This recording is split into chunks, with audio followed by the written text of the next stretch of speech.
Ladies, whenever you feel a wonderful connection with a man, but then you notice that he's actually treating you like an option, that is not a true connection, it's just your imagination making it seem like you have a special bond. But what you actually have is a one-sided relationship. You have to train your mind that when someone doesn't match your efforts, your devotion and dedication, you should feel completely disconnected from them. Their lack of commitment should be the biggest turnoff for you. By cultivating this mindset, you attract men who appreciate and want to match your efforts. My name is Ismael Gomez. I'm a coach, writer, and speaker, and I'm here to tell you ladies that sometimes when you're not getting the results that you want in your love life, it might just be that you need to shift your mindset. Remember, you attract what you are, not what you want. So make sure you watch until the end, okay? Let's begin. Number 1, the connection. A smart woman doesn't fall in love with just the man that she's with, but also with the depth and harmony of their connection. Falling in love with just the man can lead to one-sided relationships, but when you focus on the relationship, okay, on the connection, you're invested in something deeper. Imagine this scenario. Let's say that you go to a dance class and there you find this guy who's the best dancer that you've ever seen. You can't take your eyes off him. The way he moves, the way he looks at you as he glides across the floor. But then what happens is that when it's your turn to dance with him, it's a complete disaster. He steps on your feet, pushes you away, does a bunch of spins by himself, and then finally comes back, leaving you feeling like you're dancing alone and making a fool out of yourself. So now you falling in love with a man that you thought was the best dancer, and in the process, you've forgotten to even ask yourself if you're enjoying the music. You were so captivated by the idea of him that you didn't even notice that you were completely out of sync the whole time. I'm sure this has happened to most of you, just like it's happened to me with women in the past, but the real question is, how do you stop yourself from making this mistake again? So let me break down what I do with my clients to help them avoid falling into this trap. Number 2, alignment. If you fall in love with a man, I want you to forget about attraction, chemistry, and passion. These things are essential, but I suggest that you always prioritize alignment. See beyond the initial spark. Look for shared values, mutual respect, and long-term compatibility. And to have this mindset shift, here are some questions that you can focus on. If he couldn't speak, would his actions make you feel loved? Forget everything that he said, every single text that he sent. Just look at his actions. Are they enough to make you feel loved, or are you always giving 10 times more than he does? Next one. Does he respect your boundaries without being constantly reminded? Do you find yourself constantly telling him, hey, don't do this because it hurts me. Stop disrespecting me with your insults? Or does he understand when something makes you uncomfortable and then he tries his best to never cross that line again? And the third one, which in my experience is one of the hardest qualities to find in any partner, is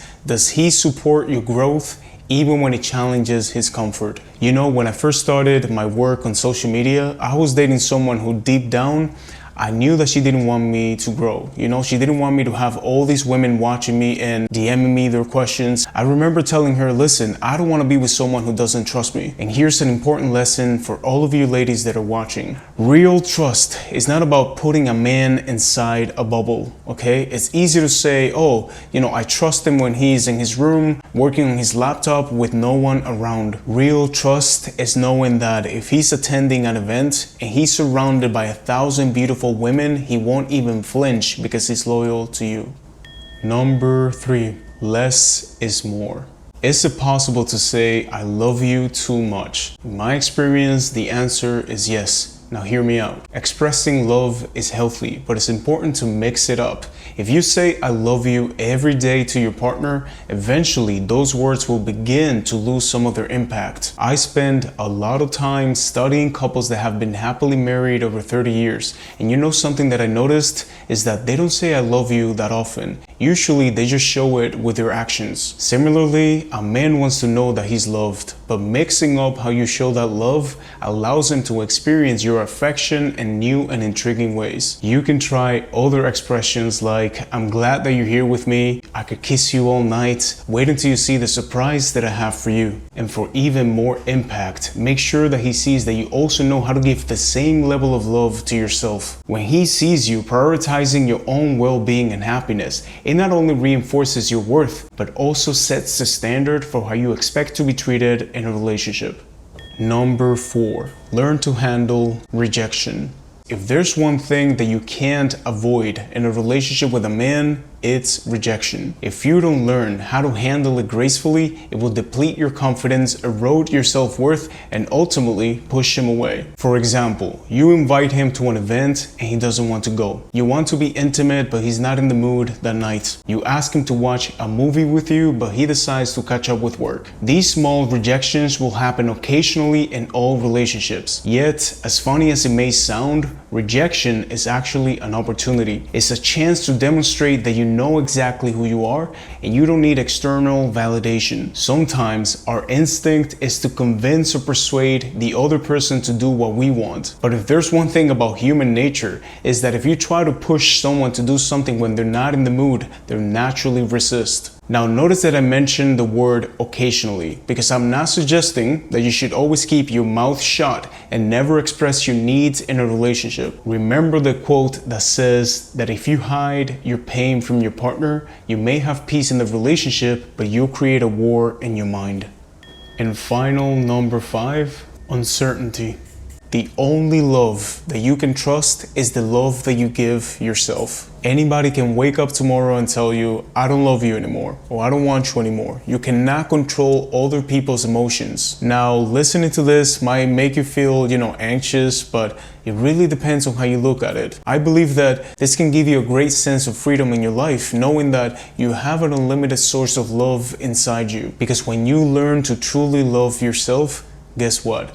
You'll choose men that reflect that love back to you. What I see a lot is that many of you struggle with self-love in different ways, and you expect the men that you choose to make you feel things that you don't know how to give yourself. This is how you always end up chasing a guy and trying to get his affection. I mean, imagine if every month you go out there and you buy your favorite flowers, okay? Because that's something that you've been practicing. If a man comes along and gives you a flower, even if he tries to love bomb you, you won't start, fantasizing about how this is the best man that you've ever met, because you've been doing this for yourself for years. If you've built a peaceful, loving, and nurturing relationship with yourself, then the moment that he enters your life, he should be adding to that. If he's not, then you'll quickly realize that he doesn't belong by your side. Alright ladies, so that's it for today, and I want to take a quick moment to express my sincere gratitude to all of you. Also, for those of you who spend your time spreading negativity and attacking other women in my comment section, I want to thank you as well for deepening my patience and ability to let go. Anyways, I'm glad that you chosen me to learn about self-love, dating, and relationship dynamics, because like I always say, for your relationships to change, you need to change. Have a beautiful day.